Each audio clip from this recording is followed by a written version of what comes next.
Everyone, আশা করি তোমরা সবাই খুব ভালো আছো আর আমরাও ভীষণ ভালো আছি। তো ফাইনালি আমরা ফিফিকে টাটা বাই বাই বলে ওই যে দূরে আমাদের হোটেল তাকে বাই বাই করতে করতে এখন আমরা এগিয়ে চলেছি আমাদের নেক্সট ডেস্টিনেশনের দিকে।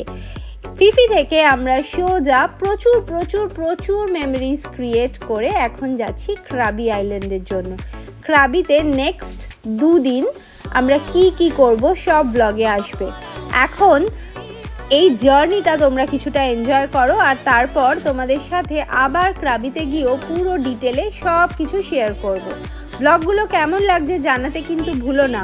আর welcome back once again to our channel Maddy the golden.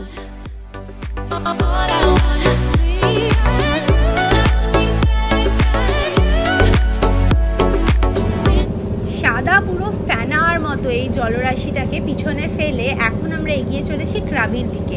আমাদের এই ফিফি আইল্যান্ড থেকে ক্রাবি যেতে প্রায় 1.5 ঘন্টা মতো সময় লাগবে।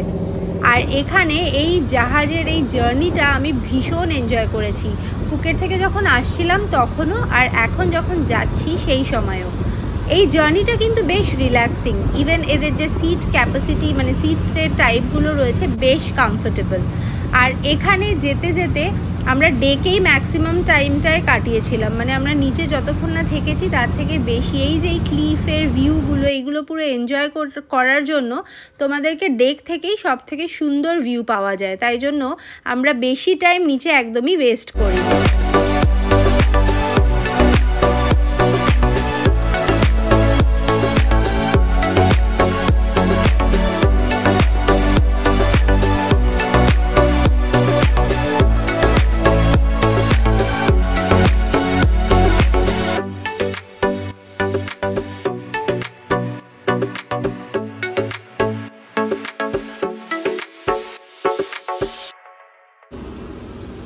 তো এখন আমাদের এখানে একটা প্রথম স্টপ। কিছু প্যাসেঞ্জার্স 99% ফরেনার্স, ইন্ডিয়ান অ্যাকচুয়ালি আমি দেখিনি।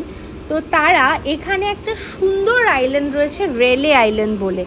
এই আইল্যান্ডটাতে যাওয়ার জন্য এই সমুদ্রের মাঝখানেই এইরকম একখানা লং টেল বোট চলে এসেছিল। আর এই লং টেল বোটে করে ওরা ট্রান্সফার করে নিচ্ছে নিজেদের লাগেজ, প্লাস নিজেরাও এই বোটটাতে উঠে পড়বে আর সোজা চলে যাবে রেলে আইল্যান্ডে।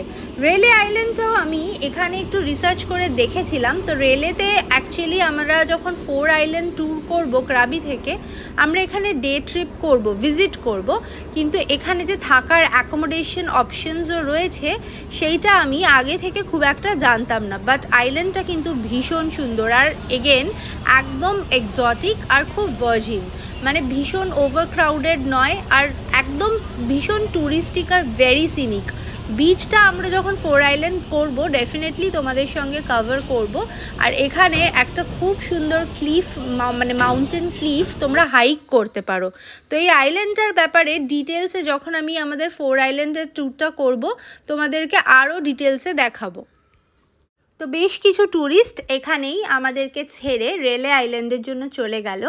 আর ওরা রেলেতে চলে যাওয়ার পর এখানে আমরা ওই 15 মিনিটস মতো একটা হল্ট নিয়েছিলাম। আর তারপর সোজা আমরা এখান থেকে ক্রাবির জন্য চলে যাব। এখান থেকে ক্রাবি যেতে রাফলি যেটা শুনছি সেটা ওই 35 মিনিটস মতো লাগবে, মানে হাফ ওয়ে আমরা চলে এসেছি। এখান থেকে ওরা রেলে চলে গেল আর আমরা আবার স্টার্ট করে দিলাম আমাদের জার্নি ফর ক্রাবি আইল্যান্ড। এই ক্রুজ বা ফেরিটার ব্যাপারে আরও একটা যেটা আমি অবজার্ভ করলাম সেটাও তোমাদের সাথে একটু শেয়ার করি। যখন আমরা ফুকেট থেকে এসেছিলাম, মানে ফুকেট টু ফিফির যে ক্রুজটা ওটা কিন্তু অনেক বেশি ট্যুরিস্টিক ছিল, মানে প্রচুর ক্রাউডেড। ইভেন ওখানে তোমাদের হয়তো মনে আছে, আমি এই ভিডিওর লিঙ্কটাও এখানে দিয়ে দেবো, যেদিনকে আমরা এসেছিলাম তার যে ব্লগটা আছে ওখানে কিন্তু আমাদেরকে আপগ্রেড করতে, মানে ওশেন ভিউ যে সিটসগুলো ছিল সেটাতে আপগ্রেড করার জন্য একটা অ্যাডিশনাল চার্জ পে করতে হয়েছিল। আমাদের টিকিটে ছিল বেসমেন্ট, মানে ওখান থেকে কোনো ভিউই ছিল না, একটু বদ্ধ লাগছিল বলে আমরা আপগ্রেড করেছিলাম। বাট এখানে সেরকম কোনো রেস্ট্রিকশনস ছিল না, মানে ওরা সোজা টিকিট দেখে কোনো ব্যান্ডও পড়ায়নি টু সেগ্রিগেট মানে কি ক্যাটাগরির রুম মানে কেবিন বা সিট রয়েছে। তো আমাদেরকে সোজা বললো যে যেখানে আপনি আপনার ইচ্ছা মানে you can have a seat. তো এটা আরেকটা ক্রাবির এই ক্রুজটার আমার ভালো লেগেছে, প্লাস ক্রুজটা আরও বেশি ওয়েল মেনটেন্ড আর আরও বেশি মডার্ন মনে হয়েছিল। আদারওয়াইজ জার্নিটা এটারও ইকুয়ালি সিনিক।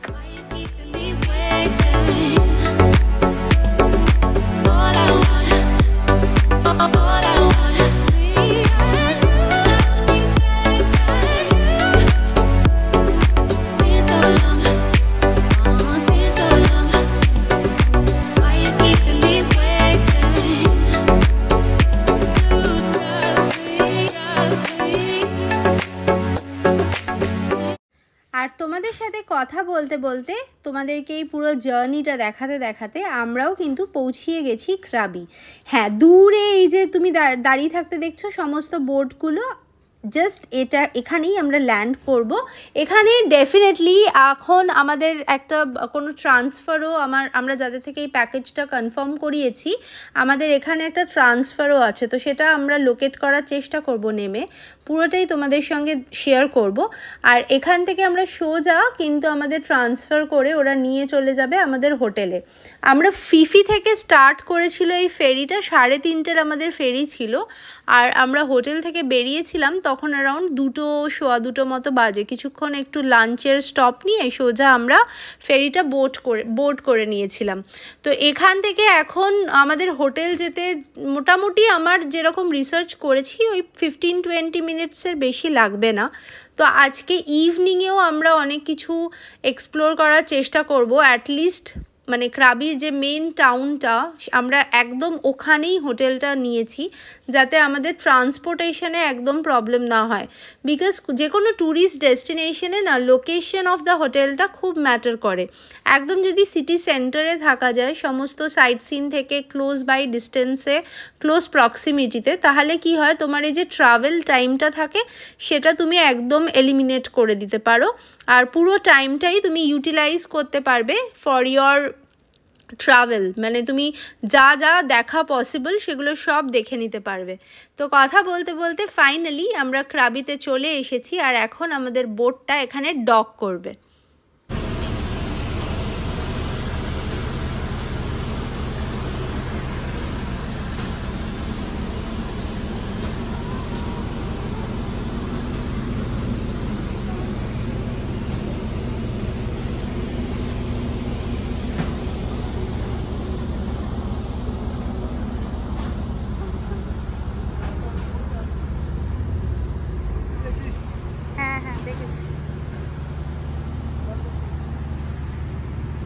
আচ্ছা,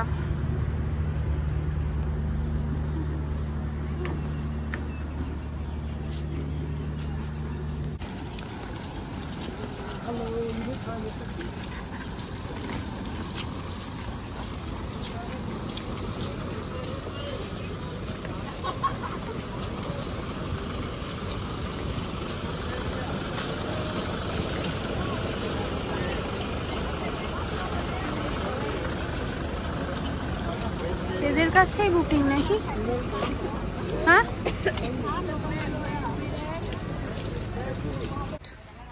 আর এইটা আমাদের এখনের ট্রান্সফার, যেটা আমাদের এখন পিয়ার থেকে সোজা আমাদের হোটেলে নিয়ে যাবে। কি মজা ট্রান্সপোর্টটা, তাই না? এটা পুরো এন্টায়ার ক্রাবিতেই এসআইসি মানে সিটিং কোচে এই ট্রান্সফারটাই ইউজ করা হয় সবার সঙ্গে। এখানে কিন্তু এসি ভেহিকেল ইউজ করা হয়নি, প্রাইভেট ট্রান্সফার হলে তখন এসি ভেহিকেল ইউজ করা হয়।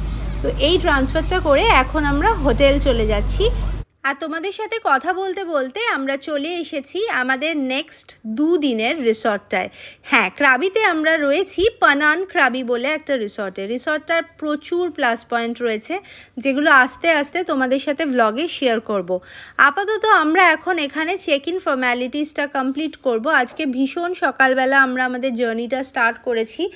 6টার সময় উঠেছি, 6টা 6:30 ঘুম থেকে স্কুবা করেছি, দেন এগেন এসে breakfast and all the activities সব কিছু করে ফাইনালি এখন যখন হোটেলে পৌঁছেছি তখন প্রায় এখানে 5টা মতো বাজে। তো এখানে এখন আমরা সোজা এই রিসেপশন এরিয়াতে চলে এসেছি, চেক ইন ফর্ম্যালিটিস করব। রুম তো ডেফিনেটলি রেডি থাকবেই, কারণ আমরা 2টোতে রুমের এখানে স্ট্যান্ডার্ড টাইম হয়, 1টা 2টোর মধ্যে পৌঁছালেই রুম পাওয়া যায়, তো তাই রুম নিয়ে কোনো চিন্তা নেই। সোজা এখন চেক ইন ফর্মালিটিসটা করে ফ্রেশন আপ হয়ে তারপর আজকে আবার বিকেলবেলায়ও কোথাও মানে বেরোবো, ডেফিনেটলি হোটেলে তো বসে থাকবোই না। তো এই বাদিকে এখানটায় ওদের ব্রেকফাস্ট এরিয়া, আর এই ডান হাতে ওদের একটা পুল রয়েছে। বাট এই রিসর্টটাতে আরও সুইমিং পুলস আছে। এই আমি পুরোটা কভার করব ব্লগে যতটা পসিবল। পুরো ব্লগটা তোমরা দেখতে থেকো। আর এই এপিসোডসগুলো কেমন লাগছে আমাকে কিন্তু ডেফিনেটলি কমেন্ট বক্সে জানিও। থাইল্যান্ড রিলেটেড যদি কোনো কোয়ারি থাকে সেটাও আমাকে জানাতে ভুলো না। আমি ডেফিনেটলি যা আমি ইনফরমেশন শেয়ার করতে পারবো শিওরলি তোমাদেরকে কমেন্টে রিপ্লাই করে সেই ইনফরমেশনসগুলো শেয়ার করব। তো এখন আমরা চলে যাচ্ছি সোজা রুমে। আমাদেরকে রুমে অবধি উনি এক্সকর্ট করে নিয়ে যাচ্ছে উইথ দ্য লাগেজ। আর রুম থেকে তোমাদেরকে একটা রুমের একটা 360 ডিগ্রি ভিউ তোমাদের সঙ্গে শেয়ার করছি।